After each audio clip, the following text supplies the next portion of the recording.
ज्ञान यज्ञ की इस अनोखी कक्षा में आपका स्वागत है। मैं हूं आरती। चलिए शुरू करते हैं आज का अध्याय। टैली ERP 9 के इस अध्याय में हम सीखेंगे किसी कंपनी का बैकअप लेना और बैकअप को रिस्टोर करना। अब हम आपको सिखा रहे हैं बैकअप लेना। बैकअप दरअसल हमारे द्वारा कंप्यूटर में जो भी काम किया जाता है, जो भी डेटा होता है, उसको सुरक्षित रखने का तरीका होता है।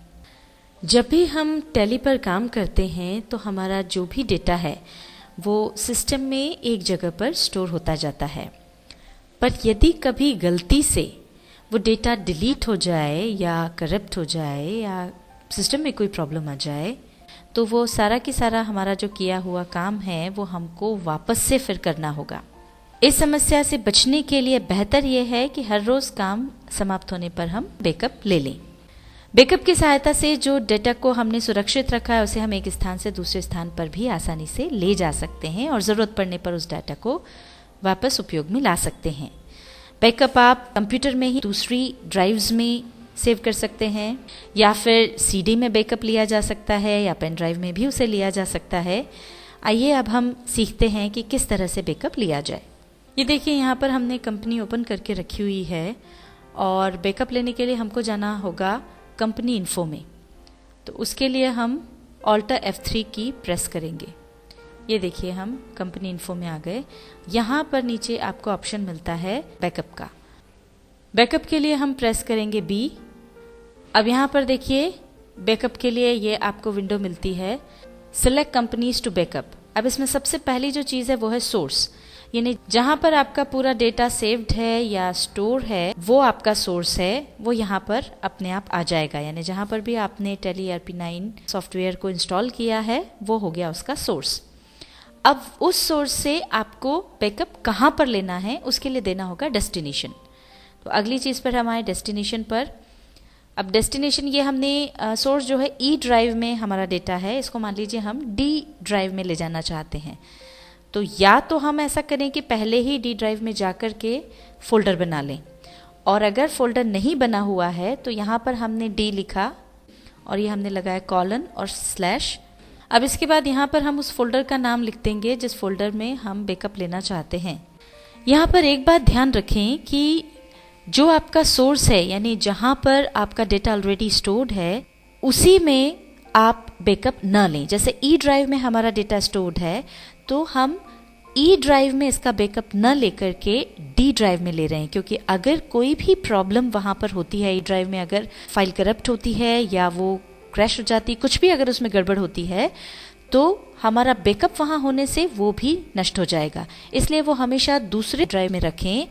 और साथ ही बेहतर है कि कंप्यूटर सिस्टम के अलावा भी आप CD में या पेन ड्राइव में भी बैकअप को लेकर रखें, ताकि अगर कोई भी प्रॉब्लम कंप्यूटर सिस्टम में आती है और उसका वापस फॉर्मेटिंग करना पड़ता है तो आपके पास वो बैकअप सुरक्षित रहे। ये उस फोल्डर का नाम डाल देने के बाद हम आगे बढ़ेंगे। तो नेम ऑफ कंपनीज पर जब हम आएंगे तो कंपनीज की लिस्ट है वो यहाँ पर आ जाएगी। अब इसमें से जिस भी कंपनी का जो डेटा है उसका बैकअप आपको लेना है, आप एक कंपनी का बैकअप भी ले सकते हैं और एक से ज़्यादा कंपनीज का बैकअप भी ले सकते हैं। हमने चूंकि अभी मोहन ट्रेडर्स में काम किया है इसलिए हम चुन लेंगे मोहन ट्रेडर्स को। और अब चूंकि एक ही कंपनी हमको चाहिए तो ये एंड ऑफ लिस्ट पर एंटर कर देंगे और अब इसको एक्सेप्ट कर लेंगे। ये कंपनी का बैकअप हमने ले लिया है और अब अगर हमको देखना है बैकअप आया या नहीं तो हमने इसको D ड्राइव में लिया है, इसलिए अब हम D ड्राइव में जाकर के देख लेते हैं। इसके लिए इसको तो हमने कर दिया मिनिमाइज और अब माय कंप्यूटर में हम खोलेंगे D ड्राइव और यहाँ पर ये देखिए बैकअप फोल्डर आपको नज़र आ रहा है, इसको हम खोलेंगे। हमने जो बैकअप लिया है वो यहाँ पर उसकी फाइल बन गई है।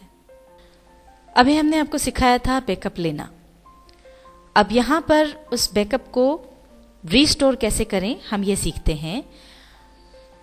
अब किसी कारण से हमारी कंपनी जो है वो डिलीट हो गई है और जो हमने बैकअप लेकर रखा है उसको हमको रिस्टोर करना है। कंपनी खोलने के लिए हम सिलेक्ट कंपनी पर गए, ऐसा हमने प्रेस किया। यहाँ पर आप देख सकते हैं हमारी जो कंपनी थी मोहन ट्रेडर्स वो यहाँ पर नहीं है, वो डिलीट हो चुकी है किसी कारण से। अब हमें ज़रूरत है जो हमने बैकअप लिया था उसको रीस्टोर करने की।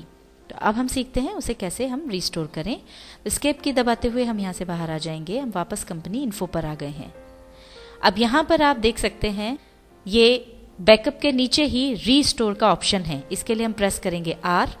ये यहाँ पर रीस्टोर की विंडो आ गई है।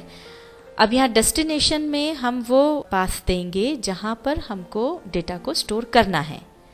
पहले हमने बताया था कि जो भी डेटा हमारा स्टोर होता है वो इस लोकेशन पर स्टोर होता है, पर अब चूंकि वहाँ से डेटा डिलीट हो गया है और हमको वापस हमारा जो डेटा है वो वहाँ पर रीस्टोर करना है, इसलिए डेस्टिनेशन में हमने ये पाथ या एड्रेस दे दिया।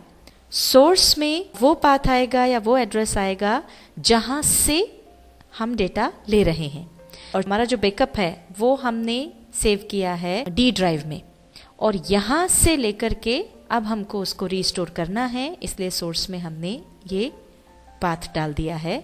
यहाँ पर ऑलरेडी फोल्डर का नाम है, अगर यहाँ ना हो तो आप जिस फोल्डर में आपका बैकअप सुरक्षित है उसका नाम यहाँ पर डाल दें और फिर हम एंटर प्रेस करेंगे।